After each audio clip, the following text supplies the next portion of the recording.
Hello and welcome to my channel. எல்லோரும் எப்படி இருக்கீங்க? நல்லா இருக்கீங்களா? ஓகே, இன்றைக்கி நம்ம சேனலில் என்ன பார்க்க போகிறோம் அப்படின்னா, உளுந்தஞ்சோறும் எள்ளு துவையலும் எப்படி செய்யலாம் அப்படின்னு பார்க்க போகிறோம். எள்ளு துவையல் செய்கிறதுக்கு தேவையான பொருட்கள் இருக்குது. அப்புறம் உளுந்தஞ்சோறுக்கு தேவையான பொருட்களும் இருக்குது. எப்படி செய்யலாம் அப்படின்றத சொல்ல போகிறேன். இந்த உளுந்தஞ்சோறு அப்படின்றது திருநெல்வேலி சைடு ஃபேமஸான ஒரு சாதம். அதாவது திருநெல்வேலி ஸ்பெஷல்னே சொல்லலாம். எங்கள் திருநெல்வேலி சைடு இதை ரொம்ப லைக் பண்ணி சாப்பிடுவாங்க. அவ்வளோ டேஸ்ட்டாக இருக்கும். இன்றைக்கி அதைத்தான் நான் உங்களுக்கு செஞ்சு காமிக்க போகிறேன். ஓகே, அதுக்கு முன்னாடி ப்ளீஸ் நம்ம சேனலை சப்ஸ்கிரைப் பண்ணலை அப்படின்னா சப்ஸ்கிரைப் பண்ணிக்கோங்க. எனக்கு ரொம்பவே என்கரேஜிங்காக இருக்கும். ப்ளீஸ் நம்ம சேனலை சப்ஸ்கிரைப் பண்ணுங்கள். இப்போ உளுந்தஞ்சோறு எப்படி செய்யலாம் அப்படின்னு பார்க்கலாம். தேவையான பொருட்கள் சொல்லுதேன். உளுந்தஞ்சோறு செய்கிறதுக்கு முதல்ல 3/4 கிளாஸ் அரிசி எடுத்து வச்சுருக்கேன். நான் 3/4 கிளாஸ் அரிசிக்கு ஒரு 1/2 கிளாஸ் உளுந்து எடுத்து வச்சுருக்கேன். 1/2 கிளாஸ் உளுந்து எடுத்துக்கோங்க. அடுத்து அதுக்கு தேங்காய் இருக்குது. தேங்காய் துருவி வச்சுருக்கேன். இதே மாதிரி பூண்டை சின்ன சின்னதாக நறுக்கி வச்சுருக்கேன். இதே மாதிரி நறுக்கி வச்சுக்கோங்க.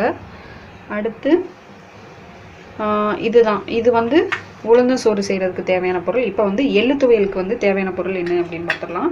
எள்ளு துவையலுக்கு எள்ளு ஒரு 50 கிராம் எள்ளு எடுத்து வச்சுருக்கேன் நான். அதுக்கு அடுத்து மிளகா வத்தல் 2 மிளகா வத்தல் எடுத்து வச்சுருக்கேன். அடுத்து பூண்டு ஒரு 2-3 பூண்டு, ஒரு 4 பீஸ் பூண்டு இருக்குது. அடுத்து கொஞ்சமாக புளி எடுத்து வச்சுருக்கேன். 2 வத்தல், இதுதான் அரைக்க தேவையானது. அடுத்து உப்பு. இதுதான் எள்ளு துவையலுக்கு தேவையான பொருள். இந்த உளுந்தஞ்சோறுக்கு எள்ளு துவையல் ரொம்ப செம காம்பினேஷன், சூப்பராக இருக்கும். ட்ரை பண்ணி பாருங்கள். உளுந்தஞ்சோறுனாலே எப்பயும் எள்ளு துவையல் வச்சு சாப்பிடுங்க, டேஸ்ட்டாக இருக்கும். இப்போ என்ன செய்யலாம் அப்படின்றத சொல்கிறேன். அதுக்கு முன்னாடி நான் மொபைலை மேலே வச்சுக்கிறேன்.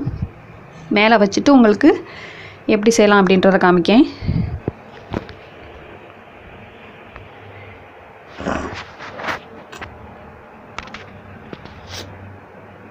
ஓகே, இப்படி வச்சா சரி வராது. ஓகே ஓகே, சரியாக இருக்குன்னு நினைக்கிறேன். ஓகே, இப்போ அரிசியை போட்டு கலஞ்சிக்கலாம். ஃபஸ்ட்டு அரிசி உளுந்து ரெண்டையும் நான் ஒன்றா போட்டு முதல்ல வாஷ் பண்ணிக்கிடுறேன்.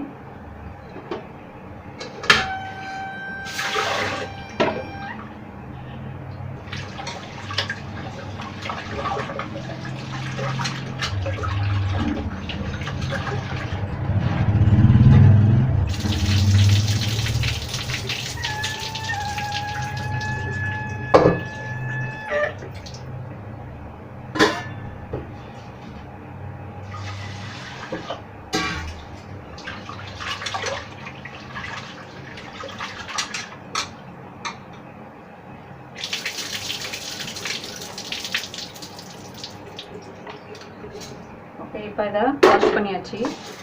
இப்போ இதில் நம்ம தண்ணி ஊற்ற போகிறோம். 1 கிளாஸ்,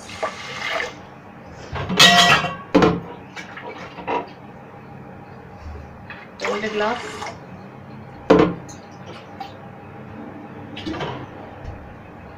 2.5 கிளாஸ் தண்ணி நான் விட்டுருக்கேன். நீங்கள் 2 கிளாஸ் கூட விட்டுக்கோங்க. உங்களுக்கு நல்ல உதிரியாக வேணும்னா நீங்கள் 2 கிளாஸ் விட்டுக்கோங்க. நான் இப்போ 2.5 கிளாஸ் தண்ணி விட்டுருக்கேன்.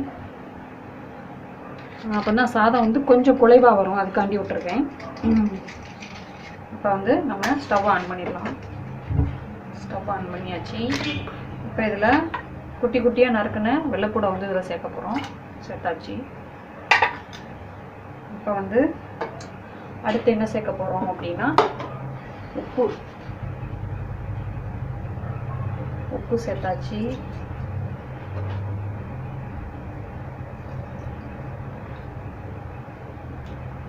உப்பு சேர்த்தாச்சு. ஓகே ஓகே, நம்ம இப்போ மூடிடலாம். மூடுறதுக்கு முன்னாடி பேஸ்கெட் இல்லை, குக்கரில் அதை எடுத்துக்கலாம்.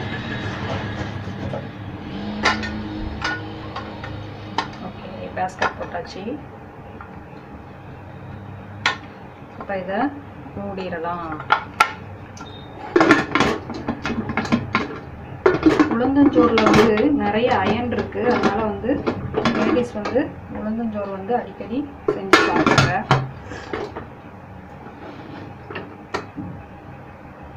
ஓகே, சரி போட்டாச்சு. இப்போ எள்ளு துவையலுக்கு வந்து அதெல்லாம் வறுக்கணும். அதை எப்படி வறுக்கலாம்னு சொல்லுவேன். எள்ளு துவையலுக்கு அதில்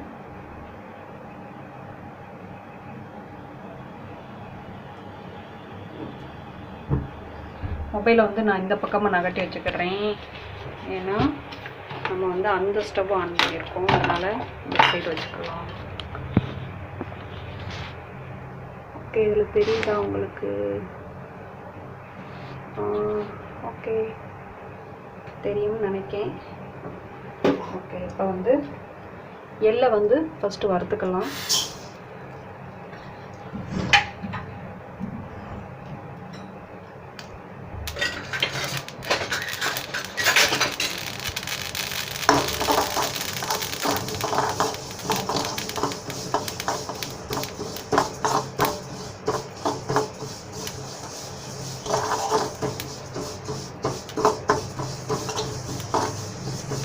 எள்ளை நல்லா வறுத்துக்கிடணும்.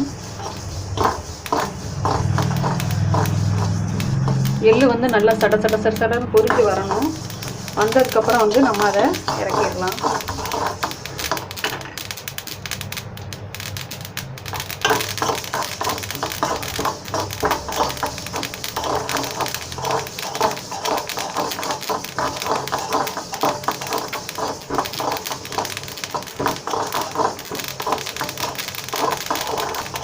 இப்போ நல்லா பொரிஞ்சிருச்சு எள்ளு.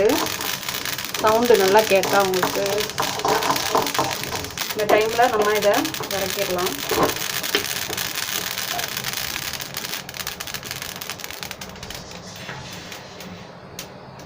இப்போ இறக்கியாச்சு. இப்போ அடுத்து நான் 2 வத்தல் சொன்னேன் இல்லையா, 4 வெள்ளைப்பூடு புளி, அதை வந்து வறுத்துக்கலாம்.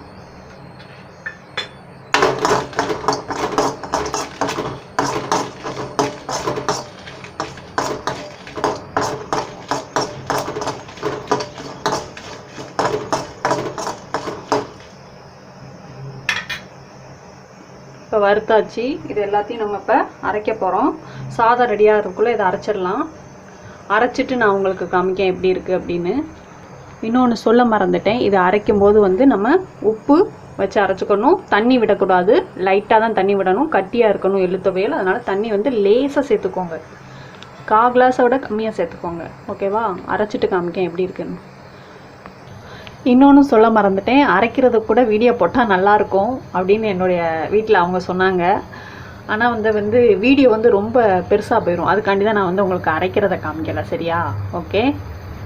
அரைக்கிற டைமை தவிர்த்து மற்ற டைம் வந்து ஒரிஜினலாக வந்து அந்த டைமில் எவ்வளோ அந்த சமையல் பண்ணால் என்ன டைம் வருமோ அதை தான் நான் வந்து உங்களுக்கு வீடியோவாக போட்டிருக்கேன். அந்த டைம் தான் கரெக்ட் டைம். நான் வந்து எதுவும் எக்ஸஸாக எதுவுமே பண்ணலை. அப்படியே உங்களுக்கு வீடியோ எடுத்து அப்படியே காமிச்சிருக்கேன். ஓகேவா? அதனால் இந்த டைம் வந்து இந்த சாதத்துக்கு வந்து எவ்வளோ அளவு காமிச்சேனோ அதுக்கு வந்து இந்த டைம் தான் வரும். ஓகேவா? நான் அரைக்கிற டயத்தை வந்து இப்போ கட் பண்ணிவிட்டு சாதம் ரெடி ஆனோடனே அது எவ்வளோ டைமில் வந்து இந்த வீடியோ உடையில் வந்திருக்குன்றதை நீங்களே செக் பண்ணிக்கோங்க. ஓகேவா? இப்போ அரைச்சிட்டு வரேன். ஓகே. இன்னொன்றும் சொல்ல மறந்துட்டேங்க.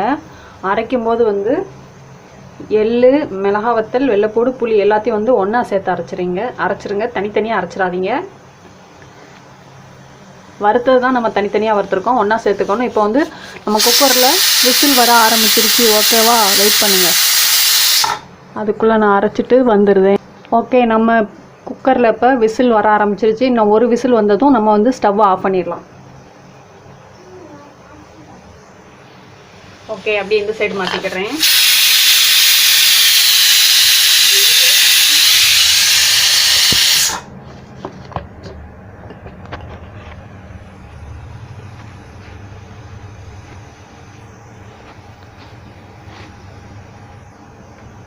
ஓகே, இப்போ ஆஃப் பண்ணிடலாம்.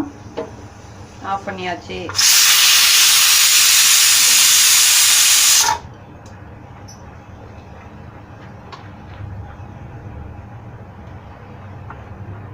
கேமராவை மொபைலை தூக்கி நம்ம அங்கே வைக்கிறதுக்குள்ளே கூட ஒரு விசில் வந்துருச்சு. பரவாயில்ல, ஆஃப் பண்ணிட்டேன் குக்கரை. இப்போ எள்ளு துவையல் எப்படி இருக்குது அப்படின்னு காமிக்கேன். எள்ளு துவையல் அரைச்சாச்சு. நான் வந்து மொபைல் அங்கே எடுத்து உங்களுக்கு காமிக்கேன். மிக்சியில் இருக்குது.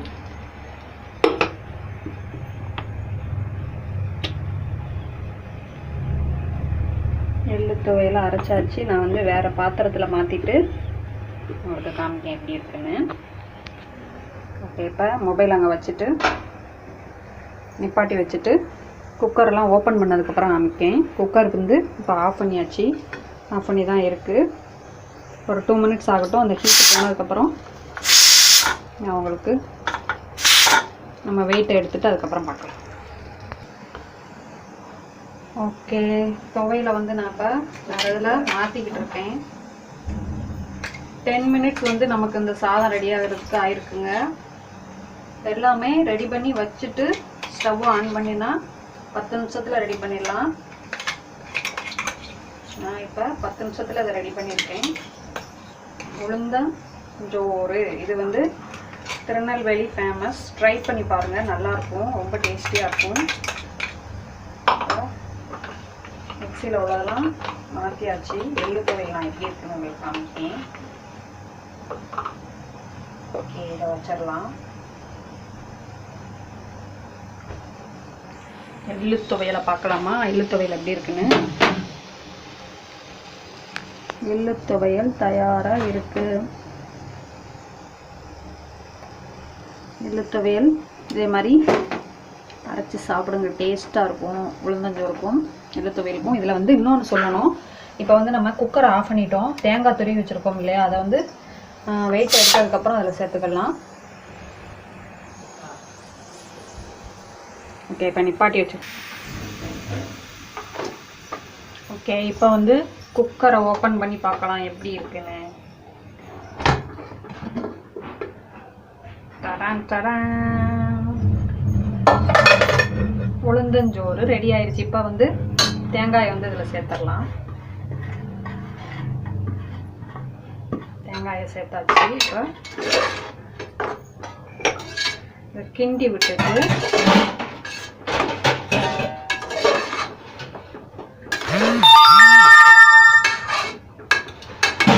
இந்த ஹீட்லேயே கொஞ்சம் நேரம் இருக்கட்டும். அதுக்கப்புறம் ஒரு 2 நிமிஷம் கழிச்சு எடுத்தால் சாப்பிட்றதுக்கு சரியாகும். ஓகே, இந்த வீடியோவில் உளுந்தஞ்சோறு எப்படி செய்யலாம் அப்படின்றத பார்த்தோம். உளுந்தஞ்சோறும் எள்ளு துவையலையும் செஞ்சு காமிச்சாச்சு. ட்ரை பண்ணி பாருங்கள், நல்லா வந்திருக்கான்றதை எனக்கு சொல்லுங்கள். தேங்க்யூ.